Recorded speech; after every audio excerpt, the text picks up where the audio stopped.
Bienvenue aux dirigeants religieux, pasteurs, séminaristes et croyants qui assistent à cette conférence en ligne de Nouveau Ciel, Nouvelle Terre, Shincheonji. Je suis Sung-Hoon Park et je serai votre présentateur aujourd'hui. Cette conférence propose une parole que tous les croyants veulent connaître. C'est la parole de témoignage des secrets du royaume des cieux, cachés en parabole dans les 66 livres de la Bible et de leur accomplissement physique. À travers les conférences précédentes, comme toute la parole a été rationnellement expliquée et témoignée, de nombreux croyants ont été surpris et nous contactent en disant qu'ils veulent devenir un dans la parole.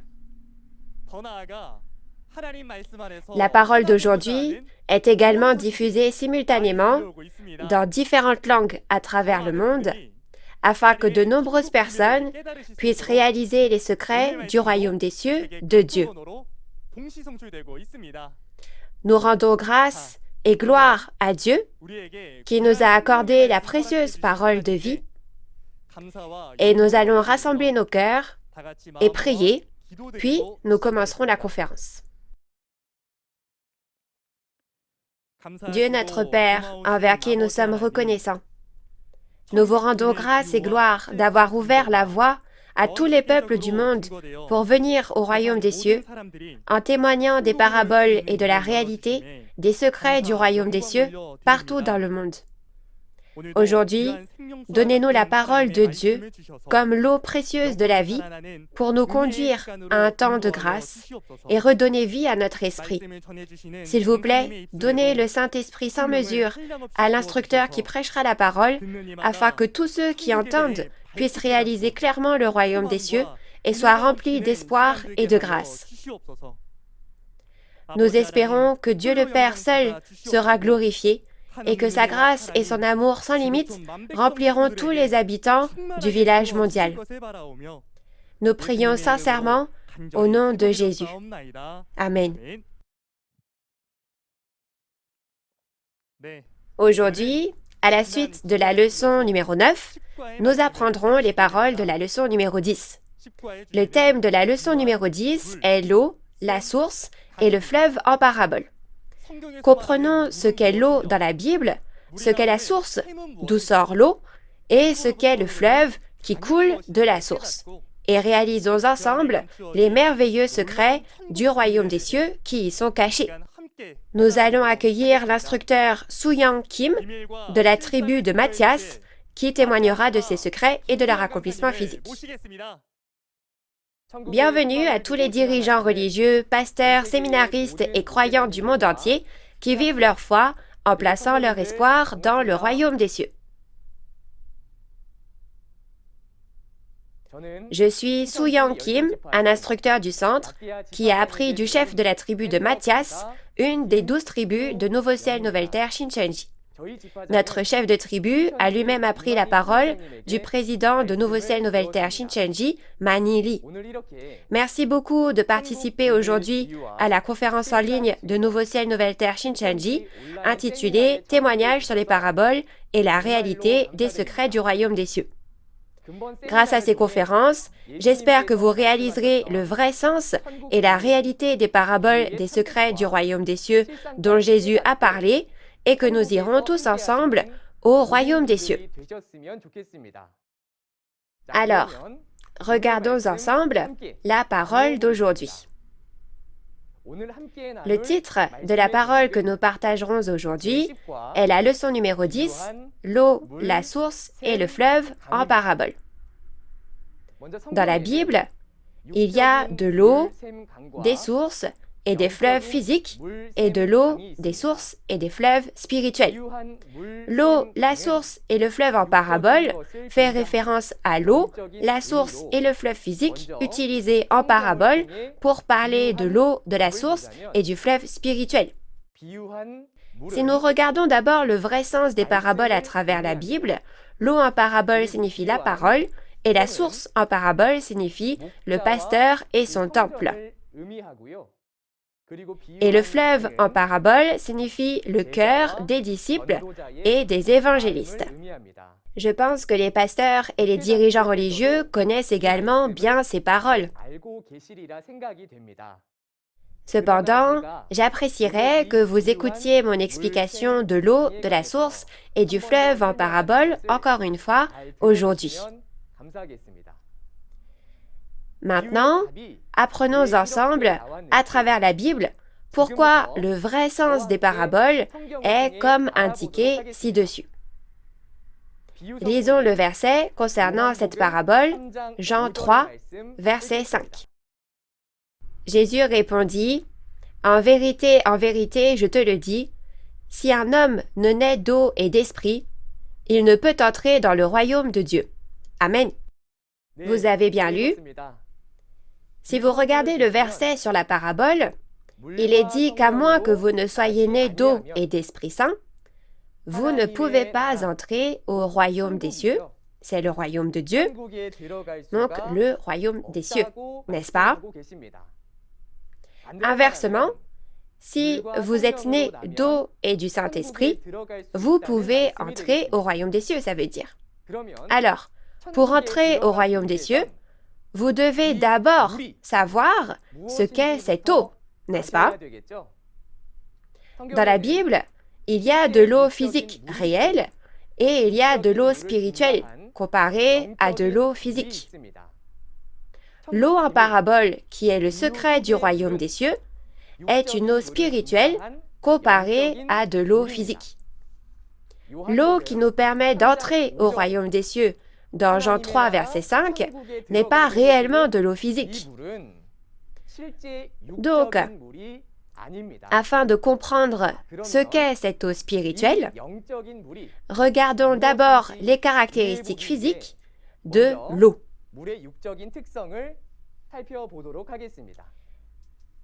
L'eau donne la vie aux êtres vivants. Et deuxièmement, l'eau a la propriété de laver les choses sales. Vérifions ce qu'est l'eau en parabole à travers cette logique et lisons la parole de Deutéronome, chapitre 32, versets 1 à 2. Cieux, prêtez l'oreille, et je parlerai. Terre, écoute les paroles de ma bouche. Que mes instructions se répandent comme la pluie, que ma parole tombe comme la rosée, comme des ondées sur la verdure, comme des gouttes d'eau sur l'herbe. Amen.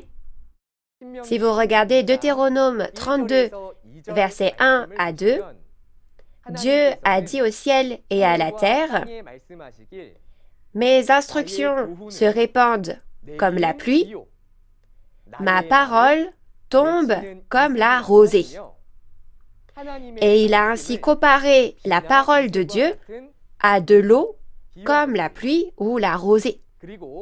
Et si vous regardez Amos chapitre 8, verset 11, il a dit que ne pas avoir la parole de Dieu, c'est avoir soif d'eau. Alors lisons Amos chapitre 8, verset 11. Voici les jours viennent, dit le Seigneur l'Éternel, où j'enverrai la famine dans le pays, non pas la disette du pain et la soif de l'eau, mais la faim et la soif d'entendre les paroles de l'Éternel. Amen. Vous avez bien lu. Dans Amos chapitre 8, verset 11, on voit que Dieu ne parle pas d'eau physique, n'est-ce pas? Vous pouvez voir que la parole de Dieu est comparée à l'eau quand Dieu dit que l'absence d'eau est l'absence de la parole de Dieu, n'est-ce pas? Alors, pourquoi Dieu a-t-il comparé la parole à de l'eau? C'est vraiment facile si vous le regardez à travers la logique du monde. Grâce à la pluie du ciel, tous les êtres vivants sur cette terre reçoivent la vie et peuvent vivre, n'est-ce pas? Dans Ésaïe 40, verset 6, il est dit que l'homme est de l'herbe. Tout comme l'herbe physique peut obtenir la vie par la pluie du ciel, nos esprits peuvent également recevoir la vie par les paroles de Dieu qui est dans le ciel. Ainsi, la parole de Dieu est comparée à de l'eau. Et l'eau a aussi la propriété de laver les choses sales, n'est-ce pas? Dans Jean 15, verset 3, Jésus a dit à ses disciples, « Déjà, vous êtes purs à cause de la parole que je vous ai annoncée. » Jésus avait rendu les disciples purs avec sa parole comme de l'eau. Alors, quand on regarde avec quoi Jésus a purifié les disciples, si vous regardez 1 Pierre 1, verset 22, il est dit « Ayant purifié vos âmes en obéissant à la vérité, c'est-à-dire la parole de Dieu. Tout comme l'eau nettoie le corps humain, Jésus a purifié les âmes, soit les esprits de ses disciples, avec ses paroles. Par conséquent, dans Jean 3, verset 5, qui est le verset sur la parabole d'aujourd'hui, l'eau qui nous permet d'entrer au royaume des cieux signifie l'eau en parabole, c'est-à-dire la parole. Ne serait-ce pas formidable si nous pouvions boire l'eau qui nous permet d'entrer au royaume des cieux et devenir purs? Mais qui donne cette eau et qui peut la boire? Dans Jean chapitre 4, nous voyons que Jésus a donné de cette eau. Dans Jean chapitre 4, Jésus a eu une conversation sur l'eau lorsqu'il a rencontré une femme samaritaine. Dans Jean 4, versets 7 à 14, Jésus dit à la Samaritaine, « Si tu m'avais demandé de l'eau, je t'aurais donné de l'eau vive. Et celui qui boit de l'eau vive, l'eau que Jésus donne, n'aura plus jamais soif, et cette eau deviendra en lui une source d'eau qui jaillira jusque dans la vie éternelle. » Nous allons lire la parole de Jean 4, verset 14. « Mais celui qui boira de l'eau que je lui donnerai n'aura jamais soif, et l'eau que je lui donnerai deviendra en lui une source d'eau qui jaillira jusque dans la vie éternelle. » Amen. Bien sûr, l'eau de la source que Jésus a dit de boire pour que nous n'ayons jamais soif et que nous vivions éternellement n'est pas de l'eau physique. Cette eau que Jésus a donnée signifie la parole qui est de l'eau spirituelle. Jésus a été envoyé par Dieu et a prêché la vérité, la parole de Dieu. Et quiconque entendait la parole de vérité et croyait en Jésus pouvait avoir la vie éternelle, n'est-ce pas? Parce que ces paroles de Jésus sont l'eau spirituelle qui nous permet d'entrer au royaume des cieux et d'avoir la vie éternelle, Jésus a dit que ces paroles sont une source d'eau qui jaillit jusque dans la vie éternelle. Et Jésus donne de l'eau à ceux qui ont soif. Lisons les paroles de Jean, chapitre 7, versets 37 à 38. Le dernier jour, le grand jour de la fête, Jésus, se tenant debout, s'écria, « Si quelqu'un a soif, qu'il vienne à moi et qu'il boive. Celui qui croit en moi, des fleuves d'eau vive couleront de son sein, comme dit l'Écriture. » Amen. En lisant ce contenu, on voit que Jésus dit, « Si quelqu'un a soif, qu'il vienne à moi et qu'il boive. » Donc si vous êtes un croyant qui espère aller au royaume des cieux et avoir la vie éternelle, vous devez avoir soif de l'eau spirituelle de la parole et venir à Jésus et boire l'eau qu'il donne pour aller au royaume des cieux, n'est-ce pas? Et si vous buvez l'eau que Jésus vous donne et croyez en Jésus, alors des fleuves d'eau vive couleront de vous. Si vous buvez de l'eau spirituelle et croyez en Jésus, vous pouvez atteindre le royaume des cieux et la vie éternelle, et la parole coulera et vous pourrez transmettre cette eau de la vie. Dirigeants religieux, pasteurs, séminaristes et croyants qui souhaitaient aller au royaume des cieux et avoir la vie éternelle. Ne serait-ce pas formidable si nous buvions ces paroles de l'eau de la vie, naissions de nouveau, réalisions clairement la Bible, entrions au royaume des cieux et prêchions la parole comme un fleuve d'eau vive? La bonne nouvelle est que l'Apocalypse, qui s'accomplit pour nous aujourd'hui, nous donnera cette eau de la vie. Lisons Apocalypse, chapitre 22, verset 17. Et l'Esprit et l'Épouse disent « Viens ». Et que celui qui entend dise « Viens ».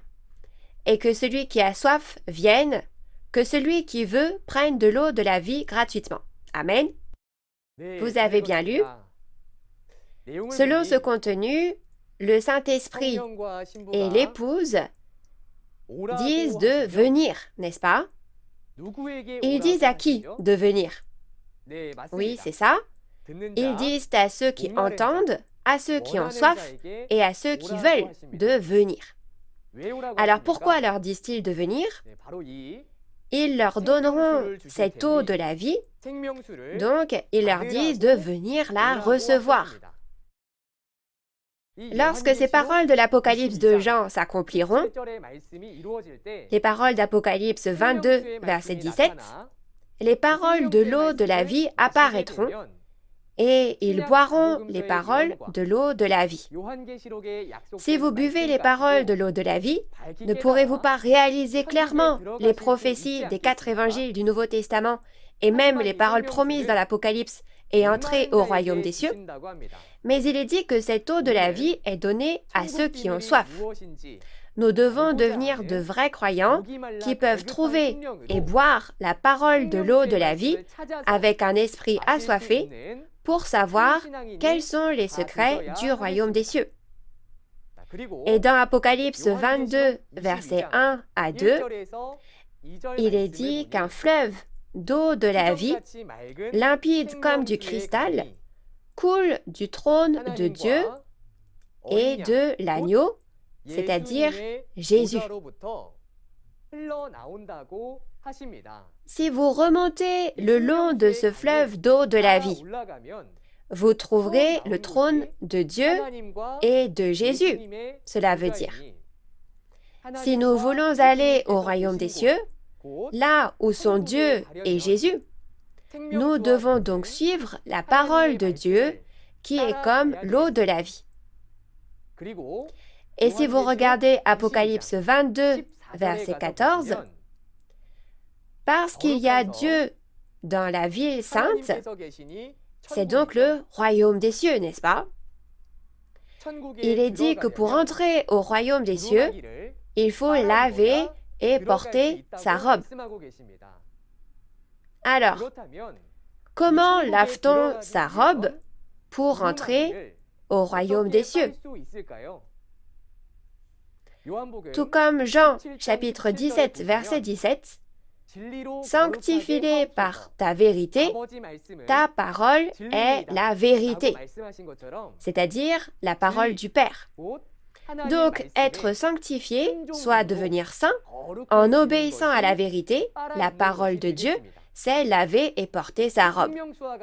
J'espère qu'en rencontrant cette parole comme l'eau de la vie, votre esprit reviendra à la vie et sera purifié afin que vous puissiez tous entrer dans la ville sainte de Dieu, le royaume des cieux.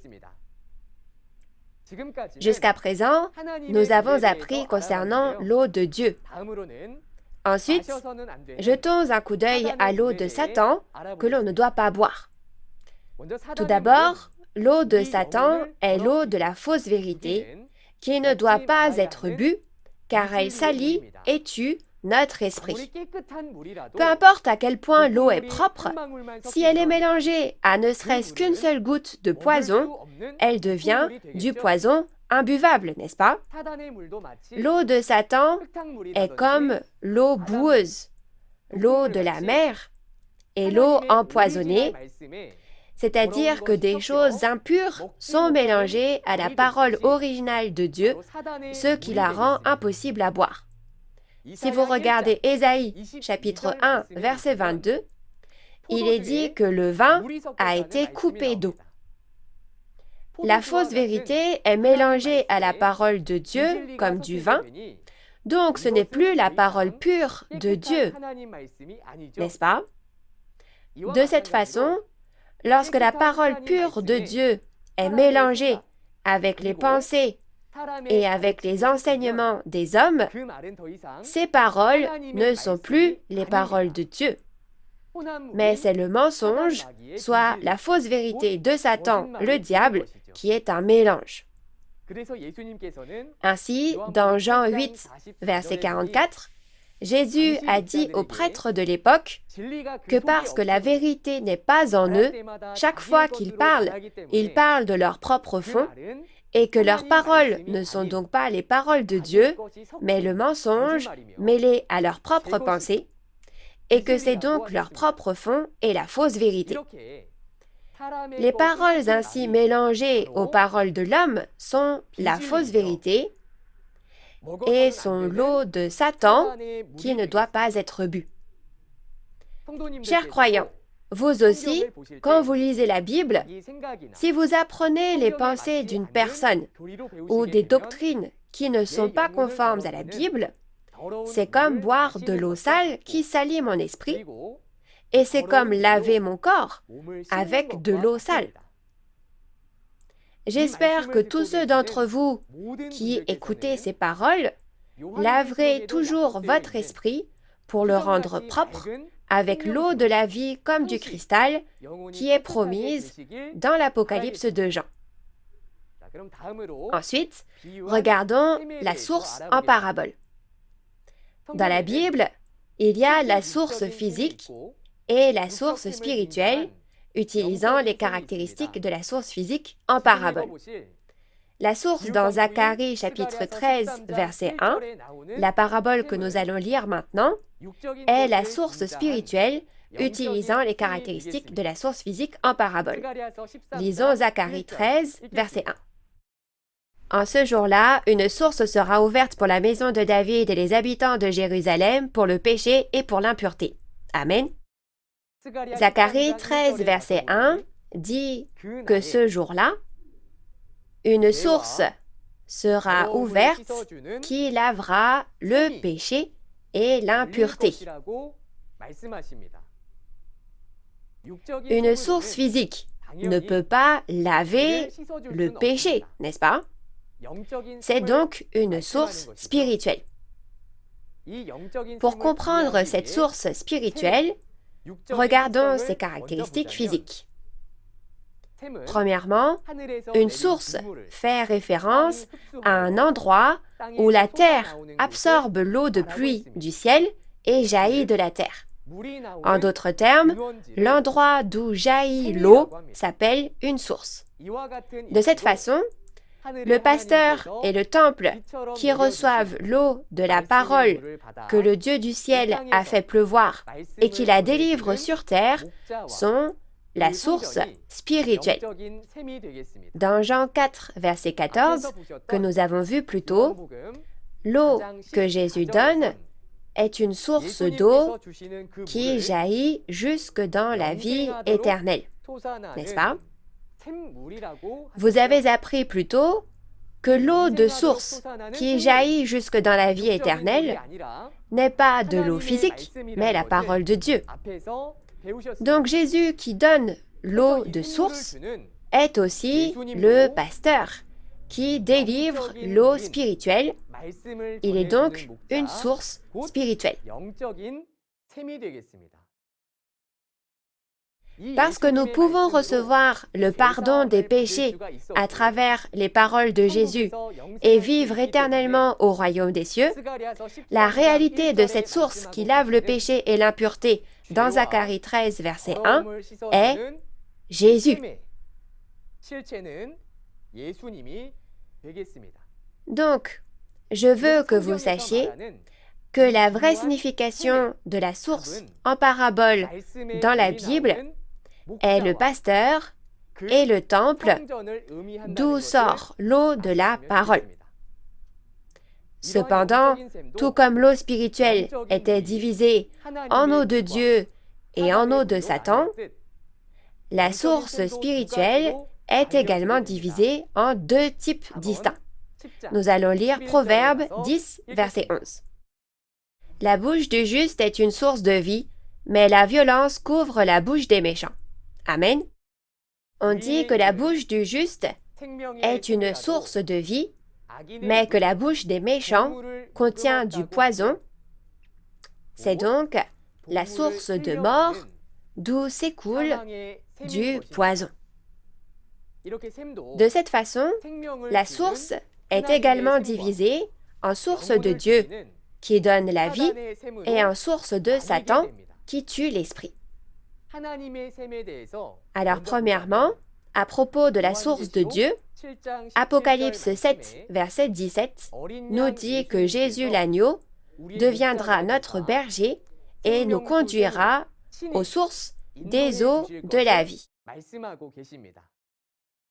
Ces paroles nous disent que lorsque les paroles de l'Apocalypse s'accompliront, il y aura la source qui témoigne des paroles de l'eau de la vie, c'est-à-dire le pasteur et son temple. N'est-ce pas? Et il est promis que Jésus deviendra notre berger et nous conduira à la source de l'eau de la vie, d'où jaillissent les paroles de l'eau de la vie. À l'inverse, dans 2 Pierre, chapitre 2, verset 17, la source de Satan est une source sans eau, n'est-ce pas? Que signifie une source sans eau?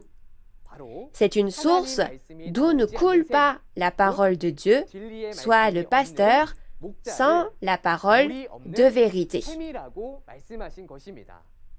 Dans Jean 8, verset 44, Jésus dit aux prêtres de l'époque qu'ils disent des mensonges parce qu'il n'y a pas de vérité en eux, n'est-ce pas? Et il dit que puisqu'il n'y a pas de vérité, ils parlent de leur propre fond. C'est donc précisément la source sans eau, sans vérité, soit la source de Satan. Dans Apocalypse 8, versets 10 à 11, nous voyons aussi que dans l'accomplissement de l'Apocalypse, une grande étoile est tombée du ciel sur plusieurs sources d'eau. En conséquence, un tiers de l'eau devient amère et imbuvable, et beaucoup d'hommes meurent en la buvant. C'est ce qui est écrit. Donc, l'étoile tombée du ciel sur les sources d'eau ici n'appartient pas à Dieu dans le ciel, n'est-ce pas? Cela fait référence à une entité appartenant à Satan, et des pasteurs comme des sources deviennent la possession de Satan et prêchent des paroles de fausse vérité. Résultat, l'esprit de nombreuses personnes meurt. J'espère que tous ceux qui souhaitent aller au royaume des cieux et avoir la vie éternelle deviendront de vrais croyants qui pourront trouver la source de l'eau de la vie en étant guidés par l'agneau et non la source de Satan lorsque l'Apocalypse de Jean sera accompli. Voyons donc ensuite qu'est-ce que le fleuve en parabole. Il y a le fleuve physique et le fleuve spirituel qui est le fleuve physique au sens figuré. Le secret du royaume des cieux. Le fleuve en parabole est le fleuve spirituel, soit le fleuve physique au sens figuré. La caractéristique physique du fleuve est que c'est le chemin par lequel l'eau s'écoule, comme le montre l'image. Si l'eau est spirituellement la parole, alors le chemin par lequel elle s'écoule est le fleuve spirituel. En d'autres termes, les cœurs des disciples et des évangélistes qui reçoivent la parole du pasteur et prêchent la parole forment un fleuve spirituel. Si on regarde de plus près, dans Jean chapitre 7, versets 37 à 38, qui est le verset sur la parabole du fleuve, il est dit que parce que les disciples croient en Jésus après avoir entendu la parole de Jésus, des fleuves d'eau vive coulent de leur sein. Jésus, qui est la source, a donné l'eau de la parole à ses disciples, et ces derniers ont prêché la parole qu'ils ont reçue dans le monde entier, qui est comme la mer. En d'autres termes, c'est le fait de recevoir et de réaliser la parole de Jésus, qui est la source, puis le fait que la parole coule comme un fleuve, et ensuite le fait d'agir comme un fleuve qui la délivre au monde entier. Donc, le vrai sens du fleuve en parabole est le cœur des disciples et des évangélistes. Il y a 2000 ans, les croyants pouvaient boire la parole comme l'eau de la vie et entrer au royaume des cieux à travers les disciples de Jésus, qui étaient le fleuve de l'eau de la vie. Et il est dit que lorsque l'Apocalypse s'accomplit aussi, le fleuve de l'eau de la vie apparaît afin que nous puissions en boire et aller au royaume des cieux. Nous allons lire la parole d'Apocalypse 22, versets 1 à 2. Et il me montra un fleuve d'eau de la vie, limpide comme du cristal, qui sortait du trône de Dieu et de l'agneau. Au milieu de la place de la ville et sur les deux bords du fleuve, il y avait un arbre de vie, produisant 12 fois des fruits, rendant son fruit chaque mois, et dont les feuilles servaient à la guérison des nations. Amen. Il est dit que du trône de Dieu et de l'agneau, c'est-à-dire Jésus, coule le fleuve d'eau de la vie, n'est-ce pas? L'eau de la vie qui vient du trône de Dieu et de l'agneau est la parole de Dieu, et comme le fleuve de la parole de l'eau de la vie coule, cela signifie qu'il y a des disciples et des évangélistes qui prêchent la parole de l'eau de la vie, n'est-ce pas?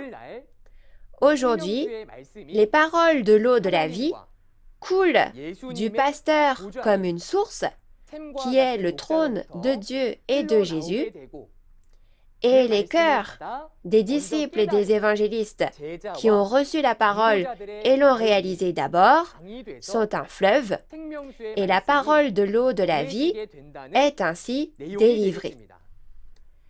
Au temps de l'accomplissement de l'Apocalypse, j'espère que vous rencontrerez à tout prix cette parole de l'eau de la vie, que votre esprit reviendra à la vie, et que vous ferez partie de la famille de Dieu qui entrera au royaume des cieux en lavant et portant votre robe. Alors, résumons la parole d'aujourd'hui. L'eau en parabole dans la Bible est la parole. L'eau que Dieu donne est la vérité qui est la parole de Dieu, et l'eau que Satan donne est la fausse vérité qui est la parole de Satan. La source en parabole d'où sort l'eau de la parole est le pasteur qui prêche la parole et son temple. La source de Dieu est le pasteur et le temple qui prêchent la vérité. Et la source de Satan est le pasteur et l'Église qui prêchent les paroles de Satan et la fausse vérité. Pour finir, le fleuve en parabole est le cœur des disciples et des évangélistes. Et les disciples et les évangélistes qui reçoivent et prêchent la parole du pasteur de Dieu prêchent la parole de l'eau de la vie, mais à l'inverse, les disciples et les évangélistes qui reçoivent et prêchent la parole du pasteur de Satan prêchent des paroles de fausses vérités. Dirigeants religieux, pasteurs, séminaristes et croyants qui souhaitaient aller au royaume des cieux et avoir la vie éternelle. Je prie pour que lorsque l'Apocalypse s'accomplit, vous soyez bénis en entendant la parole de l'eau de la vie et en étant guidés par la source de l'eau de la vie pour aller au royaume des cieux. Si nous ne réalisons pas les secrets et les paraboles du royaume des cieux, il n'y aura pas de royaume des cieux, pas de vie éternelle et pas de salut. Comme on dit en Corée du Sud, 이르면수, 영생수. C'est l'eau de la vie éternelle que l'on boit petit à petit, gorgée par gorgée.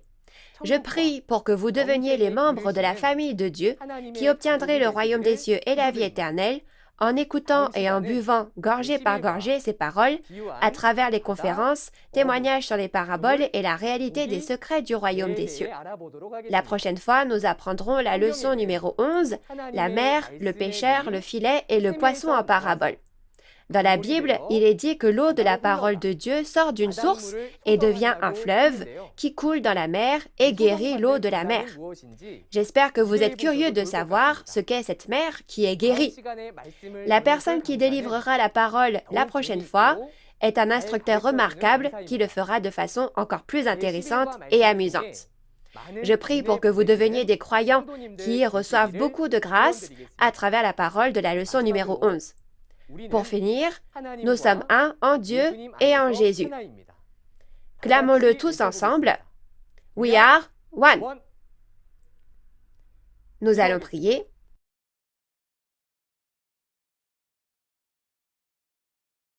Dieu notre Père, qui est saint et envers qui nous sommes reconnaissants. Merci pour la grâce et l'amour dont vous avez fait preuve envers nous en étant avec nous. Nous aimerions vous exprimer notre gratitude et vous rendre une gloire infinie pour avoir permis que les conférences en ligne de Nouveau Ciel, Nouvelle Terre, Shincheonji, témoignages sur les paraboles et la réalité des secrets du royaume des cieux, se tiennent dans le monde entier. Aujourd'hui, ce fut un temps pour se rapprocher encore un peu plus du royaume des cieux, en faisant revenir notre esprit à la vie avec des paroles comme la précieuse eau de la vie et en lavant notre robe pour pouvoir la porter. Ainsi, nous prions pour que la grâce de Dieu soit donnée en abondance à tous les croyants du monde entier qui écoutent la parole des conférences, afin que chaque conférence restante à l'avenir leur procure beaucoup d'émotions et de grâce. Veuillez protéger nos pas et guidez-nous vers le royaume des cieux. Guidez-nous afin que nous puissions tous devenir les trompettes de Dieu qui pourront prêcher la parole que nous avons entendue. Au nom de Jésus, qui nous a conduits de la mort à la vie, nous vous remercions et avons prié avec ferveur. Amen. Merci d'avoir écouté jusqu'au bout.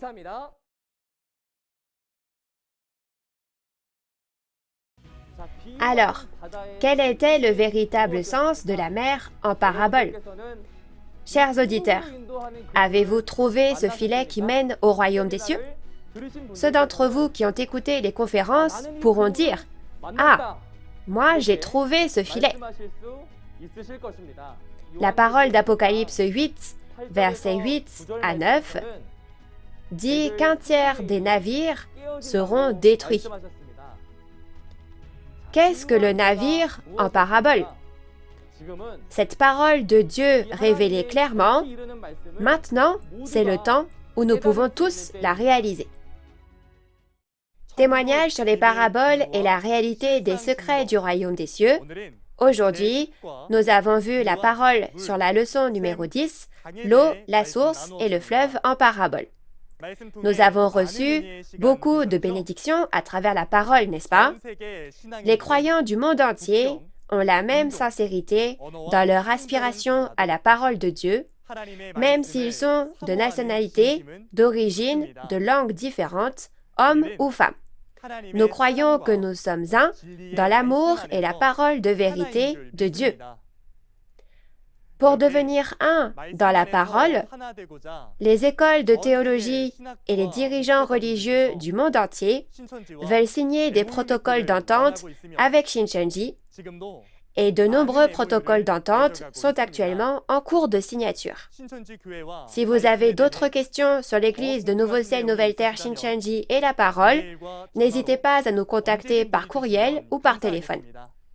Nous vous informerons en détail et avec amabilité. La prochaine fois, nous parlerons de la leçon numéro 11, la mer, le pêcheur, le filet, le poisson et le navire en parabole. Veuillez écouter jusqu'à la fin ce témoignage sur les paraboles et la réalité des secrets du royaume des cieux. Enfin, je voudrais remercier les dirigeants religieux, les pasteurs, les séminaristes et les croyants du monde entier qui ont honoré l'événement par leur présence. Nous terminerons en faisant la prière que le Seigneur nous a enseignée. Notre Père qui es aux cieux, que ton nom soit sanctifié, que ton règne vienne, que ta volonté soit faite sur la terre comme au ciel. Donne-nous aujourd'hui notre pain de ce jour. Pardonne-nous nos offenses, comme nous pardonnons aussi à ceux qui nous ont offensés. Et ne nous laisse pas entrer en tentation, mais délivre-nous du mal. Car c'est à toi qu'appartiennent le règne, la puissance et la gloire pour les siècles des siècles. Amen. Je remercie sincèrement la famille de Dieu d'avoir été avec nous.